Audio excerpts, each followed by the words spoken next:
अभी तो कई लोग इंतजार में बैठे हैं, बहुत दिन से शिव पुराण पंडाल में नहीं मिली। कई लोगों को परंतु अब आपका इंतजार की घड़ी समाप्त हो रही है। 12 तारीख से 16 तारीख वाली जो शिरडी के पास में कथा है, वो पंडाल में बैठकर श्रवण करने का सौभाग्य है। 1 बजे से 4 बजे जो शिरडी के पास है, अस्तगांव माता निर्मल पिंपरी शिवगांव शिरडी कुंबर, पंडाल में बैठकर बाबा मिलेगा। तो ये सूत्र हैं हमारे शिव महापुराण के, जो हमारी जिंदगी को सार्थक बनाते, आप और हमारा जीवन सार्थक।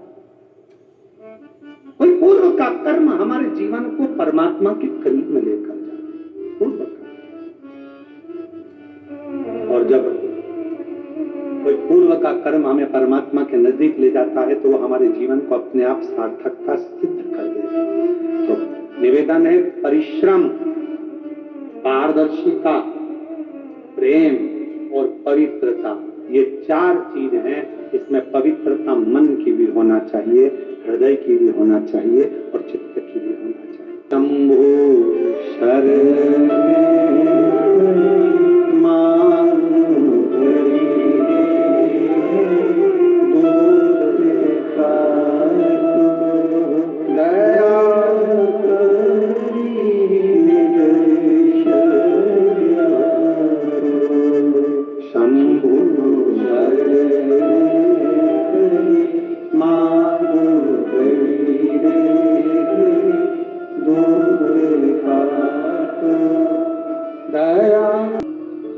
सती जी के साथ भगवान शिव का मंगल विवाह हुआ।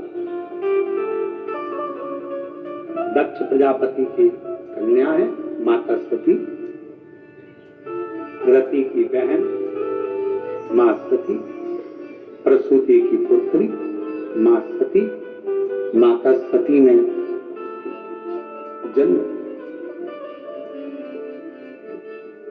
दक्ष प्रजापति की धर्म पत्नी माता प्रसूति के गर्भ से जितने बच्चे जन्म लिए वो सारे के सारे संस्कारित हुए। इसलिए आज भी दक्ष प्रजापति की धर्म पत्नी प्रसूति का नाम दुनिया के सारे हॉस्पिटल में लिखा होता है प्रसूति कक्ष। प्रसूति कक्ष क्यों? ये प्रसूति कक्ष इसलिए लिखा क्योंकि माता प्रसूति के गर्भ से जितने बच्चों ने जन्म लिया था वो सब संस्कारित थे, सब भजनावली थे, कीर्तनी थे।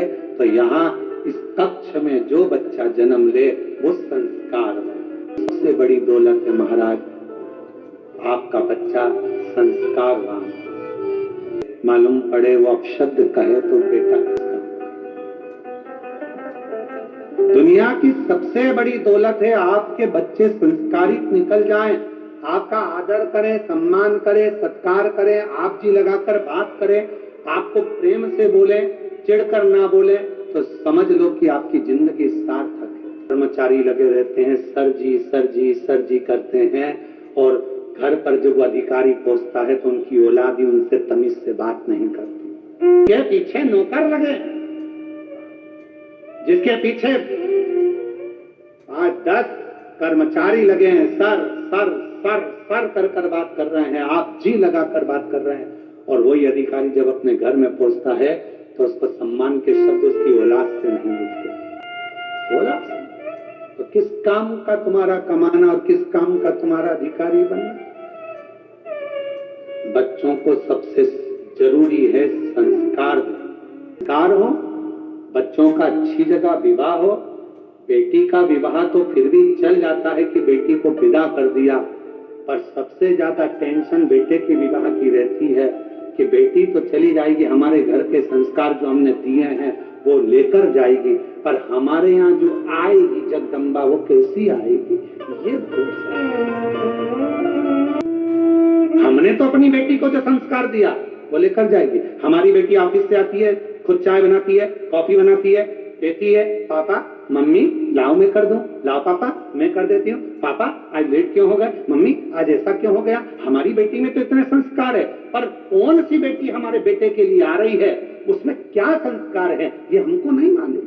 इसलिए संस्कार दो कि बेटी कैसी भी आए, एक चुंबक होती है जो लोहे को चिपका कर रखती है, तो लोहे में भी एक तत्व आ जाता है चुंबक का, तो वो दूसरे को चिपका लेती है। उसी तरह हमारा बेटा यदि संस्कारित होगा तो बहू कोई भी आएगी तो उसको संस्कारवान बना ही दे। सम्मानजनक भाव से प्रणाम करें, नमन करें।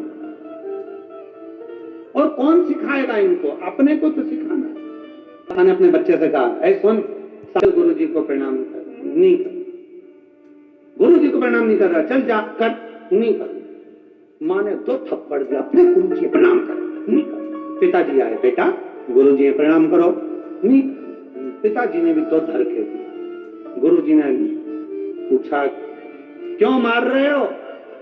ये प्रणाम नहीं कर रहा। गुरु जी बोल रहा, नहीं कर रहा तो मत करने दो, कम से कम तुम दोनों तो करो। नहीं कर रहा, मत करने दो, तुम दोनों तो करो। जैसे ही उस बच्चे के माता पिता ने झुककर प्रणाम करा, कितनी देर में बच्चे ने साष्टांग दंडवत कर दिया। हम सुधरेंगे, युग सुधरेगा। हम बदलेंगे, कब बदलेगा? बोलो बोलो बोलो। जब हम बदलेंगे तो तुम कब बदलोगे? पक्का?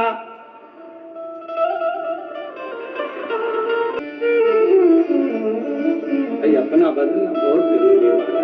बदलाव जिंदगी का नियम है। और हम भोलेनाथ कृपा करना, इन सबके हृदय को जरूर ऐसा भाव रखना कि ये अपने बच्चों को अच्छा संस्कार, और इनके बच्चों को भी भगवान ऐसी कृपा करना शंकर जी, जो इनकी सेवा करे, आदर करे, सम्मान करे, सत्कार करे, इनके चरण छुए। ऐसे संस्कार इनके बच्चों को दीजिए मेरे बाबा। देव पर ये संस्कार, ऐसी कृपा करो करुणा सागर, ऐसी दया करो। सबका किया है मेरा भी उद्धार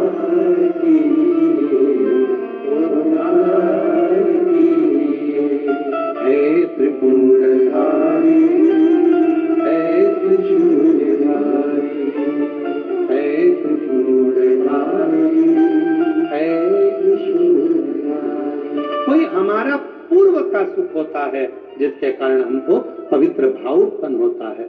कोई पूर्व का, कोई पूर्व का। लोग कहते हैं कि बच्चों की संगत बुरी है, संगत बुरी है। हम कहते हैं नहीं, आपके घर के संस्कार अच्छे होंगे तो संगत किसी काम की नहीं। विभीषण कहाँ रहता था? रावण की लंका। कैकेयी कहाँ रहती थी? राम जी की अयोध्या में। बोलो, कैकेयी को संगत अगर लगी होती तो कैकेयी ना सुधरी होती। विभीषण को संगत लगी होती तो विभीषण ना बिगड़ा होता। संगत नहीं, संस्कार मूल है। जो छोटे बच्चों को हमने ज्ञान दे दिया, समझा दिया, बता दिया, उसकी बुद्धि में जो बैठ गया, जो बैठ गया।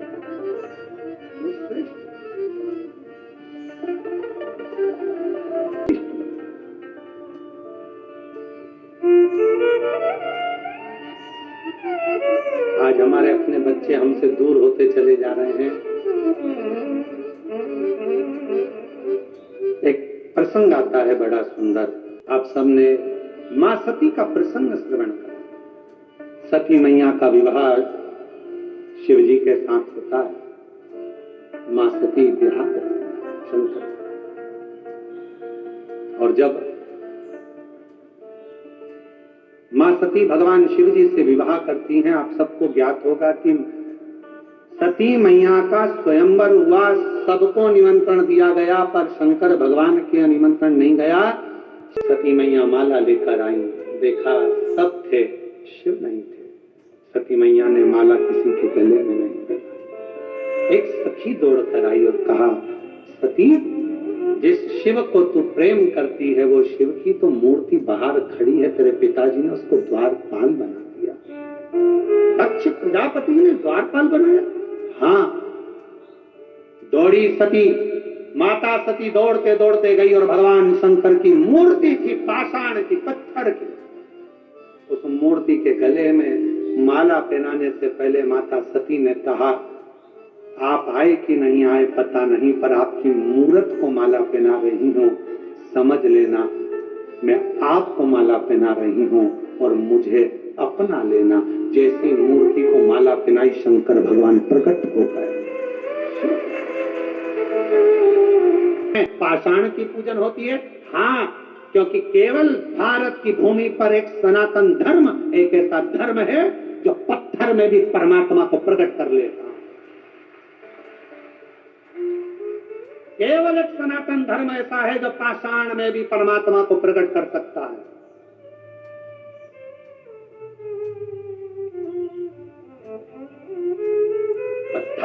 पाषाण की मूर्ति, हाँ,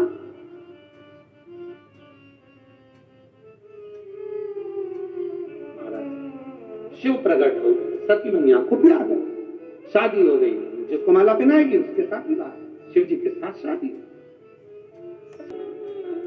शमशान का निवासी कैलाश पर निवास करने वाले भगवान देवादिदेव महादेव के साथ में बेटी नहीं भी आना चाहता। समय आया, एक सभा रखी, शिव जी का उसमें अपमान कर दिया। शंकर भगवान के लिए कह दिया, तुमने तुम्हारे ससुर को प्रणाम नहीं करा है, मैं तुम्हें श्राप देता हूं कि तुम शमशान में निवास करोगे। शिव जी बड़े प्रसन्न हो गए, मेरे ससुर जैसा दुनिया में कोई का ससुर नहीं होगा जो मेरे लिए इतनी जोरदार प्लानिंग करा।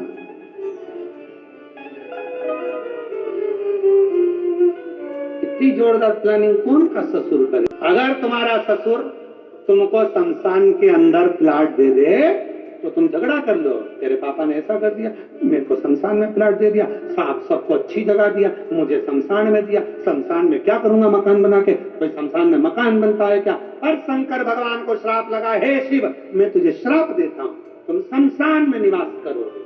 शिव जी उठकर नाचने लगे, मेरे ससुर जैसा दुनिया में किसी का ससुर, क्या जोरदार प्लानिंग करी है, मुझे किसी के यहाँ नहीं जाना पड़ेगा, सब मुझसे मिलने यहीं आ जाएंगे।